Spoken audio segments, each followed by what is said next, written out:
우리는 예수님의 공생애를 다룬 여러 말씀을 통하여서 이 땅에서의 예수님의 주된 사역이 가르치시고 고치시고 전파하시는 사역이라는 것을 익히 배웠습니다.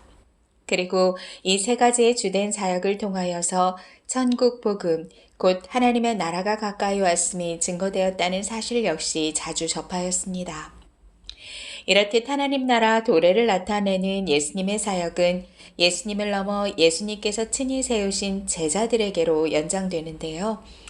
오늘 함께 나누게 될 본문 누가복음 10장 바로 앞에 위치한 누가복음 9장은 예수님께서 12명의 제자들에게 귀신을 제어하는 능력과 병 고치는 권세를 주시고 갈릴리 지역으로 파송하는 이야기로 시작이 되고요. 오늘 본문 10장의 시작은 이 외에 70명의 전도자를 뽑으셔서 당신이 가려고 계획하셨던 각 동네와 마을로 그들을 둘씩 짝지어 보내는 장면으로 시작됩니다. 그 70명의 전도자들은 벅찬 감격을 안고 돌아와 주님의 이름을 대자 귀신들이 두려워 떨며 굴복하는 일 등 그간의 일련의 놀라운 기적들을 저마다 간증했습니다. 주님은 그들을 향해 이렇게 말씀하셨어요.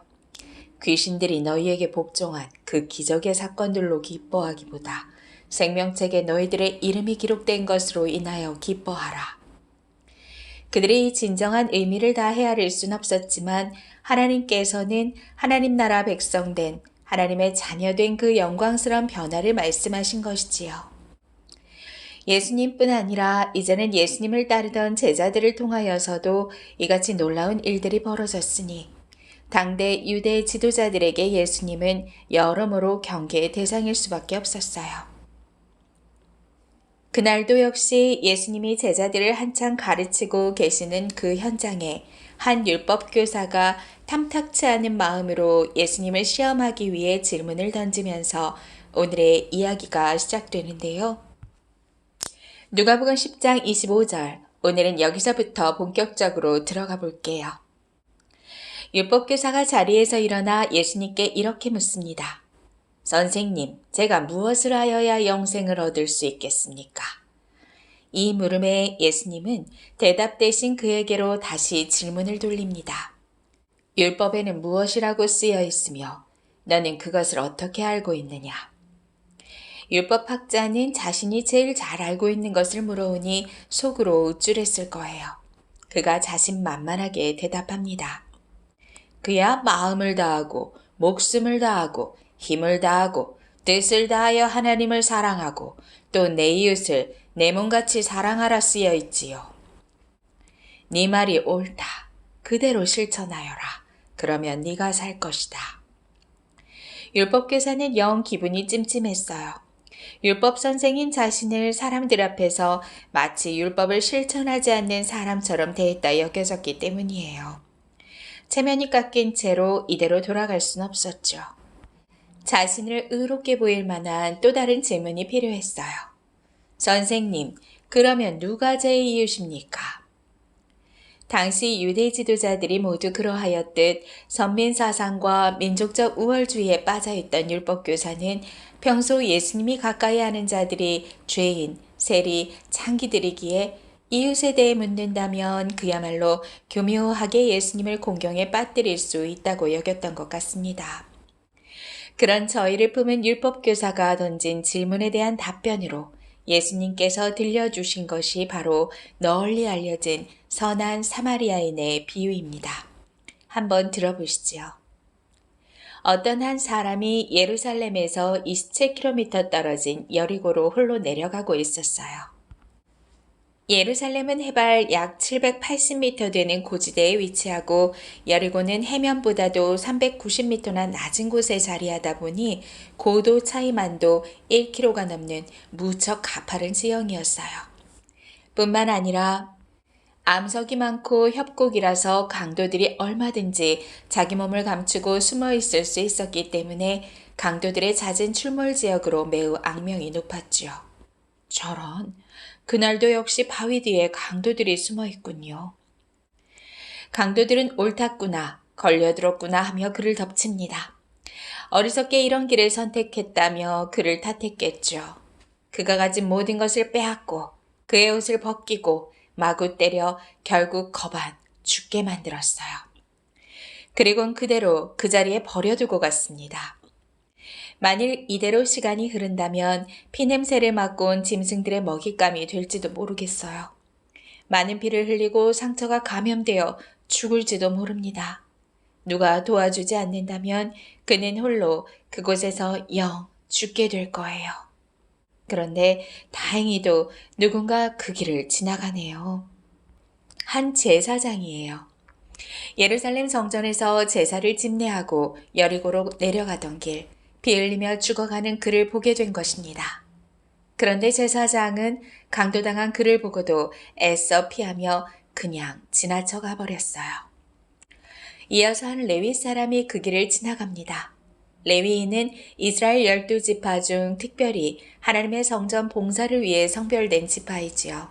누구보다 하나님의 일에 앞장서야 하는 이들이에요. 그런데 제사장에 이어 레위인 역시도 죽어가는 그를 보고는 그냥 피하여 지나갑니다. 이대로 그냥 죽게 되겠구나 하는데 바로 그때 놀라운 일이 일어납니다. 어떤 사마리아 사람이 그 길을 지나가다가 강도 만나 죽어가는 그를 보고 측은한 마음을 품습니다. 이것이 왜 놀라운 일이냐고요?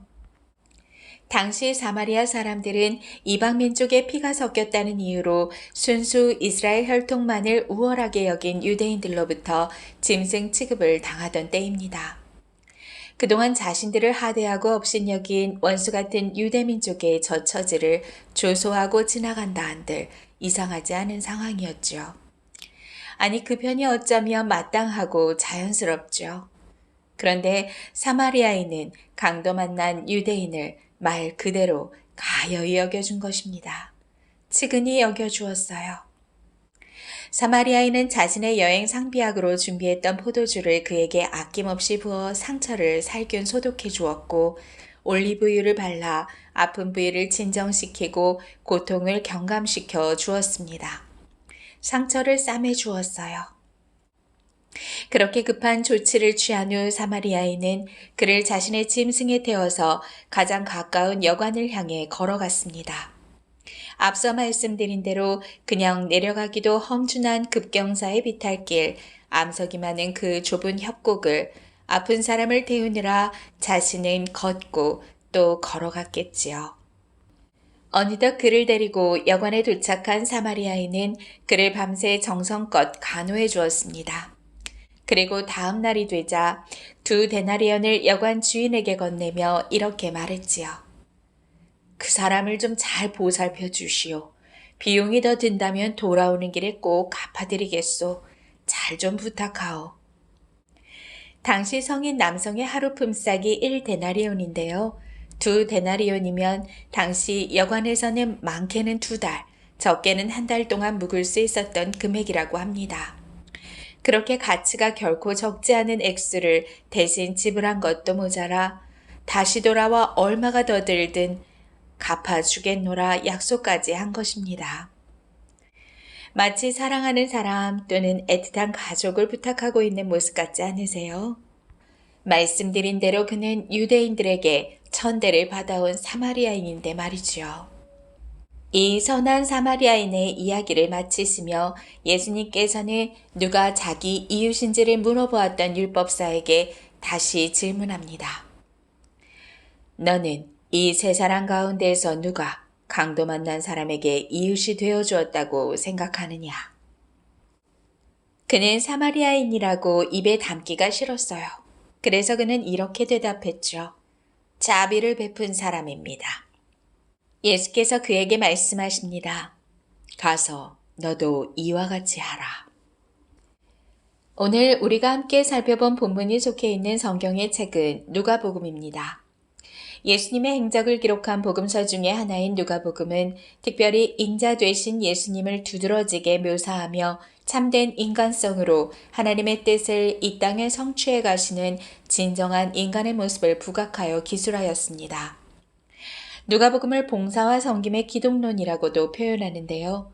오늘 본문에도 이런 누가복음의 성격이 잘 드러나 있지요. 또한 누가복음은 보편성을 강조한 복음서로도 알려져 있는데요. 그래요. 누가복음은 보편주의의 책이라 불릴 만큼 이방인, 여자들, 가난한 자 등 당시 유대 사회에서 소외되었던 사회계층을 복음의 빛 아래로 불러 모으는 역할을 했습니다.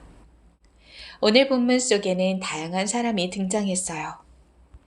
예수님께서 허락하신 권능으로 파송된 제자들과 70인, 율법의 세부 사항까지 잘 알고 있던 율법교사, 성전에서 하나님께 대한 제사를 집례하던 제사장, 성전 봉사의 일로 선별된 레위인, 그리고 강도 만난 자와 그를 도와 살게 해준 선한 사마리아인. 이 여러 사람들 중 여러분은 누군가에게 내 자신의 모습이 대비되고 발견되셨나요? 사실 이 땅의 모든 사람은 예외랄 것 없이 먼저는 강도 만난 자의 처지에서 출발합니다. 자신의 영혼과 육체를 방비치 못하고 뻔히 위험한 그 길에 어리석게 노출하여 마치 험준한 산에 매복해 있던 강도와도 같은 사단의 간악함에 속절없이 당하고 마는, 결국 영혼이 도둑질 당하고 육체마저 빼앗겨 그로 인해 살 소망이 끊어진 거반 죽은 채 쓰러져 있는 바로 그이가 다름 아닌 우리입니다. 누군가의 도움이 아니라면 일어날 수 없는 은혜와 자비가 필요한 그이가 우리 모두의 모습이에요. 그런 강도 만난 우리에게 사단이 매복한 세상에 마치 선한 사마리아인과 같은 참된 인간의 모습으로 예수님이 우리를 찾아오셨습니다. 불쌍히 여겨주심으로 그 은혜가 시작되었어요. 자신을 멸시하던 간악한 백성임에도 온 정성을 다해 치료해 주셨지요. 포도주로 연상되는 그분의 참 보혈을 부어 상처와 모든 병든 것을 닦아 내리셨습니다. 자신은 걷고 우리는 편안히 태워 내려오는 그 좁고 험준한 십자가의 길을 마다치 않았으며 우리 대신 그 큰 대가를 지불하고 이후로도 끝까지 넘치게 갚아 주시려 하십니다. 맞아요. 선한 사마리아인은 바로 예수님께서 우리에게 베풀어 주신 그 크신 사랑과 자비를 나타냅니다. 그 사랑을 입고 다시 생명을 얻게 된, 다시 눈을 떠 하늘을 보게 된 그의 모습을 한번 떠올려 보기 원합니다. 자신을 공경에서 건져준 이가 누구인지 알게 되었을 때에 그가 앞으로 살아갈 세상이 얼마나 달라졌을까요? 죽을 수밖에 없었던 그가 다시 살게 되었으니 살아갈 이유도 살아가는 방법도 모두 달라져 있지 않을까요? 자신이 지나온 그 처제의 사람들을 만났을 때 결코 그냥 지나칠 수 없을 겁니다. 자신이 받은 은혜와 같이 어떻게든 돕고자 노력할 거예요. 그러면서 이것이 결코 쉬운 헌신이 아니었다는 것을 재차 확인하게 될 겁니다. 그럴수록 자신이 받은 은혜를 떠올리고 그분을 닮으려 하겠지요. 그 일을 가만히 묵상하고 계속 기억해낼 거예요. 그것이 바로 우리에게 자비를 베풀어 주신 예수님과의 이후 계속된 연합이며 사귐입니다. 결코 이것은 율법교사들이 반사적으로 답변하는 지식에서 나오는 힘이 아니에요. 더욱이 하나님의 일로 성별되고 직분을 받았지만 자신의 몸만 사리던 본문 속 제사장과 레위인의 모습을 통해 예배를 집례한다고 하여 봉사의 자리에 있다고 하여 보장되는 능력도 아니란 것을 확인할 수 있어요. 선한 사마리아인과 같이 곧 예수님을 따라 행함은 참사랑의 빚진 자로서 그분을 마음, 목숨, 힘, 뜻 다해 전 인격적으로 사랑하고 바라보면서 그분과 연합됨에서 비롯된 전 인격적 변화일 때라야 가능합니다. 그럼 예수님과의 연합에서 일어나는 힘과 능력은 어떤 것일까? 누가복음의 저자는 오늘 본문의 앞문맥과 뒷문맥의 배치를 통해 우리를 자연스레 그 해답으로 이끌어주는 것 같습니다. 누가복음 9장과 10장 12제자와 70인 파송을 통하여 이미 우리에게 보여주고 있어요. 우리의 선한 사마리아인이신 예수님을 넘어 제자들을 통하여 연장되어지던 선교 사역과 하나님 나라 도래의 증거들. 예수님의 사랑의 능력으로 무장된 작은 예수들이 가는 곳마다 사탄이 하늘로부터 번개같이 떨어졌습니다. 진치고 있던 사단이 힘을 잃고 그 영역에서 물러갔어요. 하지만 그 능력과 기적은 우리를 온전케 하진 못합니다. 때로 놀라운 경험들로 인해 교만해지거나 분주해지지요. 주님으로 시작되었으나 주님을 놓치기 십상입니다. 항상 무엇보다 우선되어야 하는 것이 있어요. 먼저는 오늘 본문 바로 뒤에 위치한 마르다와 마리아의 이야기에서 우리는 그 해법을 다시 얻습니다. 마르다는 예수님과 일행을 대접하기 위해 분주하였어요.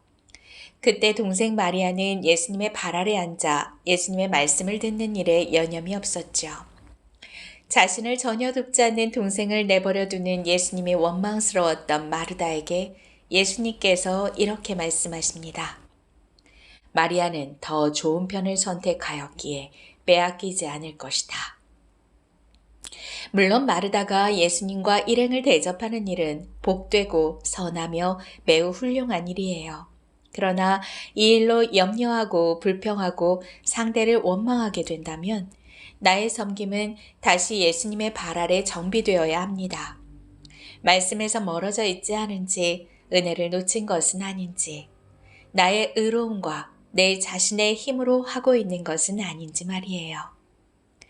내 자신의 동기를 점검하고 거듭 선한 뜻에 조준하기 위해 놓치지 말아야 할 것이 또 있습니다. 바로 기도인데요. 오늘 본문 바로 뒷장인 누가복음 11장 기도에 관한 연속적인 가르침을 통하여 우리를 올바른 기도의 자리로 이끌어줍니다. 그리고 기도의 교훈 끝에 구하는 자에게 성령을 주실 것이라 약속하십니다.